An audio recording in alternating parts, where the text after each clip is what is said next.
सत्या 360। प्रवीण में आपका स्वागत है। आज आप सुनेंगे 22वां दिवस की कथा। 22वां अध्याय।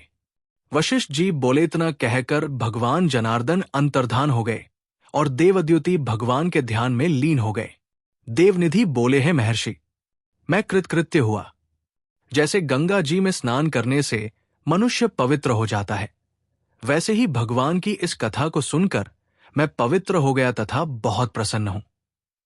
कृपा करके उस स्तोत्र को कहिए जिससे उस पाप से छूटे हुए ब्राह्मण से माधव भगवान ने प्रसन्न होकर उसको दर्शन दिया था।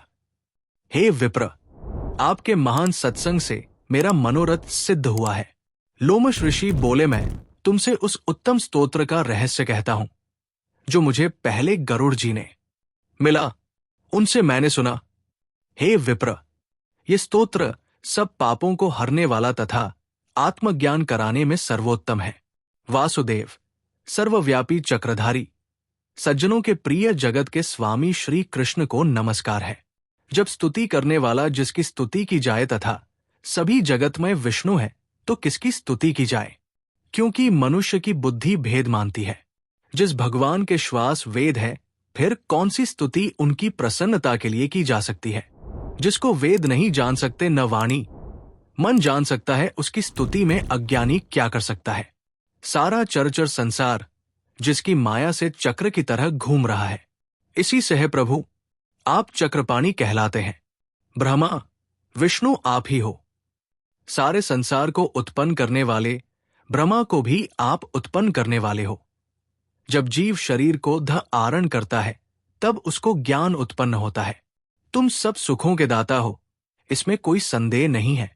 आपसे संपूर्ण सुखों को देने वाली बुद्धि उत्पन्न होती है। आप ही 5 कर्मेंद्रिय, पंच महाभूत तथा मन के विविध भाव हो।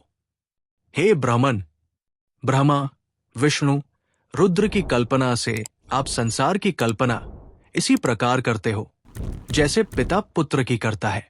कवियों में जो रूप शोभा देता है, उन निर्गुण विष्णु भगवान को नमस्कार करता हूं। जिसमें ज्ञान रखने से श्रुतियों में कहे हुए कर्मों को लोग करते हैं, उस पवित्र ब्रह्मा को मैं नमस्कार करता हूं। मैं उस सतरूप हरि को, जिसको योगी लोग सब प्राणियों में आत्मरूप में देखते हैं, उपासना करते हैं, जिसका अद्वैत कहते हुए गाते हैं और यज्ञ करते हैं, उस माधव भगवान को मैं नमस्कार करता हूं। जो मनुष्यों को माया तथा मोह में पैदा हुए विचित्र आभास, अहंकार तथा ममता को जानकर खो देते हैं, उन भगवान को मैं नमस्कार करता हूं। संसार में मनुष्य के मोहरूपी वायु से सदा भभकने वाली ज्वाला आपके चरण कमल की छाया पड़ने से नहीं जला पाती। जिसके स्मरण मात्र से मोह, अज्ञान, रोग तथा दुख कुछ भी पैदा नहीं होते, मैं उस अनंत रूप को नमस्कार करता हूं। जिसके मिल जाने पर प्रजा और किसी दूसरे की इच्छा नहीं रहती, जिसको जानकर अद्वैतवादी मनुष्य आत्मा को समान देखते हैं। यदि विष्णु शब्द का अर्थ और उसके विषय का ज्ञान एक ही होता तो इस सत्य से है माधव, मैं इस संसार की माया में फंसकर तेरे ही ध्यान में रत रहता। यदि वेदांत दर्शन के अनुसार नारायण समस्त संसार में व्याप्त है, तो इसी सत्य से भगवान में मेरी निर्विघ्न भक्ति हो। जो बीज नहीं है अर्थात किसी वस्तु के कारण नहीं है, तो भी बिना बीज के अर्थात हेतु के स्वयं विद्यमान है। जो बीजों के बीज से युक्त है, वह भगवान विष्णु ज्ञानरूपी खंग से हमारे संसार के बीज को टुकड़े टुकड़े कर दे। जो संसार की सृष्टि, स्थिति तथा लय के लिए 3 रूप ब्रह्मा विष्णु महेश धारण करते हैं और इन कायों में सत्व रज तम इन 3 गुणों से विद्यमान रहते हैं, वो भगवान मुझ पर प्रसन्न हो। वो भगवान जो सब देवताओं की प्रार्थना करने पर 10 बार देह धारण करते हैं, अर्थात 10 अवतार लेते हैं, मुझ पर प्रसन्न हो। ब्रह्मादि से स्तंभ पर्यंत प्राणियों के हृदय रूपी मंदिर में जो एक निर्मल देव वास करते हैं, वो भगवान मुझ पर प्रसन्न हो। सृष्टि से पहले जिस देव ने प्रथम देखा, जो एक से अनेक हुआ, जिसने सृष्टि करके देवताओं में प्रवेश किया, वो भगवान मुझ पर प्रसन्न हो। हृदय रूपी आकार में अंतर्यामी होने के कारण वर्तमान, आकाश के समान सब जगह रहने वाले आकाश के भी आदि अर्थात उत्पन्न करने वाले, इंद्रियों से अलग इंद्रियों की क्रिया में प्रेरणा रूप कार्य करने वाले, आकाश में जाने वाले, हृदय रूपी आकाश में अंतर्यामी होकर विचरने वाले, एवं ब्रह्मा, प्रलय के अंत में आकाश इत्यादि को मिटाने वाले, आकाश मूर्ति आप यज्ञ भोक्ता हो, जो रूपज्ञान से अज्ञान को तथा रूप सुख से दुख को नाश करते हैं, जिनके सद्रूप की सत्ता से संसार आकारयुक्त हुआ है, जो अविद्यापूर्ण संसार का त्याग कराते हैं, वही जगन्मय आप है। आपका बनाया हुआ विश्व आनंद करता है, आपसे त्यागे जाने पर अपवित्र हो जाता है, उसका साथ करने पर भी आप बिना साथ के बने रहते हैं, इसीलिए आप में कोई विकार नहीं। जिनको चार्वाक पंचभूत के योग से पैदा हुआ चैतन्य मानते हुए उपासना करते हैं और प्रौढ़ तर्क से आपको क्षणभंगुर बुद्धि कहते हैं। जैन लोग तुमको शरीर का परिणाम मानते हैं तथा सांख्यवादी तुम्ही को प्रकृति से परपुरुष मानकर ध्यान करते हैं। जन्म इत्यादि से रहित पूर्ण चैतन्य रूप सर्वदा आनंद लक्ष्य वाले आपको उपनिषद बड़ों से ब्रह्मा रूप का चिंतन करते हैं। आकाश आदि पंच महाभूत, देह, मन, बुद्धि, इंद्रिया, विद्या, अविद्या सभी कुछ आप हो है, आपसे अलग कुछ भी नहीं है, आप ही सबको पैदा करने वाले हैं, अतएव आप सबको पैदा करने वाले हैं, अतएव आप ही मुझको अपनी शरण देने वाले हैं। आप ही अग्नि, हवि, इंद्र, होता, मंत्र तथा क्रिया फल सभी कुछ है। शारीरिक कर्म के फल को देने वाले तथा दीक्षितों की क्रिया को पूर्ण करने वाले आप ही हैं। बैकुंठ में आपके सिवाय कोई दूसरा नहीं है, मैं तुम्हारी ही शरण में हूं। सब प्राणियों के हेतु तथा उनको शरण देने वाले तुम ही हो।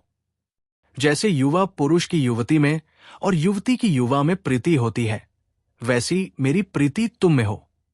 हे हरे, जो पापी और दुराचारी मनुष्य आपको प्रणाम करता है, उसको यमदूत ऐसे नहीं देखते जैसे उल्लूक सूर्य को। आधि दैविक, आधि भौतिक तथा आध्यात्मिक तीनों प्रकार के दुख तथा पाप मनुष्य को उस समय तक ही दुख देते हैं जब तक है नाथ वो आपके चरण कमलों का सहारा नहीं लेता। जिसको गुण, जाति तथा धर्म के स्पर्श नहीं कर सकते तथा गतियां भी स्पर्श नहीं करती, जो इंद्रियों के वशीभूत नहीं है, जिनका बड़े बड़े मुनि लोग साक्षात नहीं कर सकते, उन भगवान को मैं नमस्कार करता हूं। जितने ज्ञान रूपी सुंदर गुण हैं, जिन्होंने सुख स्वरूप मोक्ष रूपी लक्ष्मी का आलिंगन किया, जिन्होंने आत्म स्वरूप सुख भोगा है और जिन्होंने ध्यान रूप से मृत्यु को वश में कर लिया है, ऐसे मुनियों से सेवित भगवान को नमस्कार है। जिनका स्वभाव जन्मादि से अलग है, जिनको काम, क्रोध आदि दोष दुख नहीं देते, उन पर अमल वासुदेव भगवान को मैं हृदय से नमस्कार करता हूं। स्थूल करण में तथा कारण के विलीन में और इसके कारण को करण कारण में वर्जित करके उन मुनि सेवित भगवान हरि को मैं नमस्कार करता हूं। जिनके ज्ञान की गति से अविद्या रूपी मल शुद्ध हो जाता है, जिनके ज्ञान की तलवार से संशय रूपी शत्रु का नाश हो जाता है, उन विशद बोध वाले दुखों के नाश करने वाले भगवान को मैं नमस्कार करता हूं। सारे चरचर तथा प्राणी भगवान हरि के शरीर है। आत सत्य व्रत से भगवान मुझको साक्षात दर्शन दे। जिस प्रकार भगवान सब स्थावर जंगम संसार को उत्पन्न करते हैं, उसी सत्य से भगवान केशव अपना दर्शन दे। जब नारायण में और उनसे भी अधिक गुरु में मेरी भक्ति है, तो इसी सत्य से भगवान मुझको साक्षात दर्शन दे। इस प्रकार की शब्दों तथा उसकी सच्ची भक्ति देखकर भगवान पुरुषोत्तम ने प्रसन्न होकर उस ब्राह्मण को दर्शन दिए। तत्पश्चात भगवान कमलापति उस ब्राह्मण की स्तुति से प्रसन्न होकर तथा उसके मनोरथ को पूरा करके तथा वरदान देकर भगवान अंतर्ध्यान हो गए और वो ब्राह्मण भी कृतकृत्य होकर भगवान वासुदेव में लीन हो गया और शिष्यों के साथ स्तोत्र पढ़ता हुआ तपोवन में रहने लगा। जो कोई मनुष्य इस स्तोत्र को पढ़ता है अथवा सुनता है, उसको अश्वमेघ यज्ञ का पूरा फल मिलता है। पाठ करता ब्राह्मण आत्मविद्या के प्रबोध वाली जामृति को पाता है उसकी बुद्धि पाप में नहीं लगती है और वो बुरा फल नहीं देखता। इस स्तोत्र के पाठ से सब मनुष्यों की बुद्धि, मन तथा इंद्रियां स्वस्थ होती है।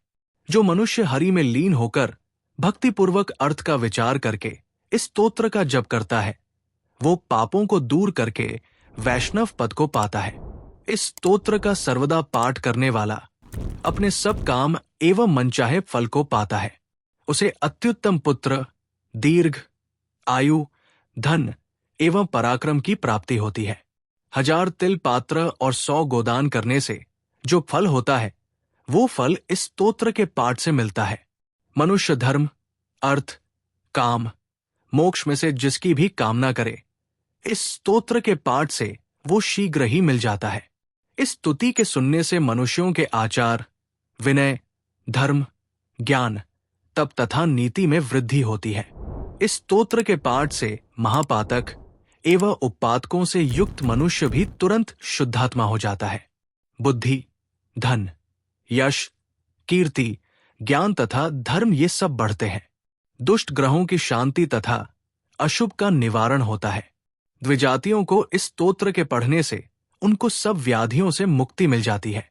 नक्षत्र व ग्रहों की पीड़ा, अग्नि, चोर, सिंह, व्याघ्र, भूत, प्रेत, पिशाच, पूतना आदि किसी भी प्रकार का भय नहीं रहता तथा इस लोक और परलोक में अक्षय सुख मिलता है। वो पाप से दूर रहता है। उसको गंगा आदि पुण्य तीर्थों से स्नान करने की सी गति मिलती है। अक्षय धन स्त्रियों का प्रिय तथा लोक में सत्कार प्राप्त करता है। इस स्तोत्र के सुनने तथा प्रातःकाल पाठ करने से भक्तों के यहाँ धन का अभाव, कालकर्णी, बुरे स्वप्न तथा बुरी चिंता तुरंत दूर हो जाती है और उस पर विपत्ति कभी नहीं आती। देवद्युति का बनाया हुआ ये स्तोत्र विष्णु भगवान में प्रीत उत्पन्न कर उनका दर्शन कराने वाला तथा विष्णुलोक को पहुंचाने वाला है। मैंने तुमसे ये पाप नाशक योगसागर नाम का ये स्तोत्र रहस्य कहा है। अब इसके बाद मैं तुमसे पिशाच के मोक्ष के बारे में बतलाऊंगा। बोलो श्री लक्ष्मी नारायण भगवान की जय। आज की कथा यहीं तक। जय Shri Radhe. Please subscribe my channel.